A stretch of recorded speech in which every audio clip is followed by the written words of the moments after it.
Yemen está geopolíticamente ubicado muy cerca de Arabia Saudita, tiene una población chiita bastante alta. Los suníes y los chiitas han estado en guerra durante bastante tiempo. El problema más grande en este momento es justamente la venta de armas. Es una cuestión casi económica y estamos sobrepasando y estamos ignorando el desastre humanitario que se está causando en la zona. UNICEF y las Naciones Unidas se reportaron hace 2 años, en 2016, que cada 10 minutos muere un niño por sea de malnutrición o por causas preventibles, porque no tienen acceso ni a medicina ni a comida. Hace exactamente 2 semanas han incrementado los números a que muere un niño cada 7 minutos. Ahora, el número parece como algo fuera de nuestro entendimiento, pero si te pones a pensar, son 240 niños que se están muriendo al día,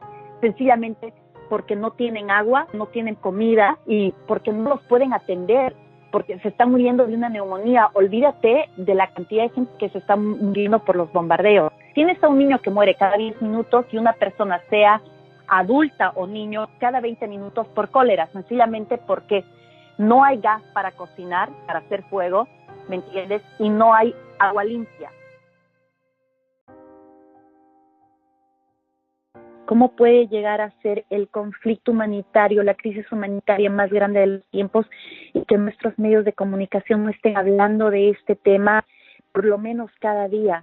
Es tan obvio el bloqueo mediático que existe sobre el tema que es absolutamente vergonzoso.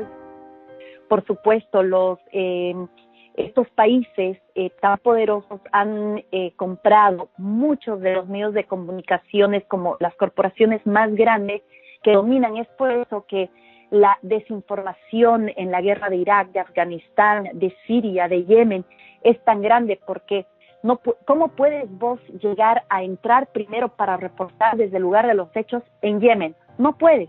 Yo tengo 1 año y medio tratando de ir a Yemen, de entrar a Yemen. No puedes, porque cuando llegas, digamos, al puerto Judeira, que es el único puerto que está abierto, tienes a veces barcos de UNICEF y de las Naciones Unidas que están cargados de ayuda humanitaria, que no les da la gana de darles la entrada y la comida se pudre. Y mientras tanto hay un niño que se está muriendo porque no tiene acceso ni siquiera a un pedazo de pan. Entonces, imagínate si realmente los medios de comunicación llegaran a hablar de este tema. Esto sería un escándalo. Nosotros tenemos que hacer vista, es unir todas estas redes de gente que le importa, porque al final de cuentas, si no lo hacemos a los que nos importa, ¿quién lo va a hacer? Todos los artistas nos escogiésemos solo una sola causa para hacer la diferencia, de verdad pudiésemos cambiar el mundo. ¿Qué pasa? La gente quiere saber y quiere apoyar, pero si no hay nadie que lo denuncie, ¿cómo haces? Pero si no tengo acceso yo a esta noticia, ¿cómo voy a poder ir pararme del lado de la verdad o del lado de la justicia o del lado de la humanidad? Entonces, la complicidad por este silencio de los medios de comunicación, de las grandes corporaciones, es gigante.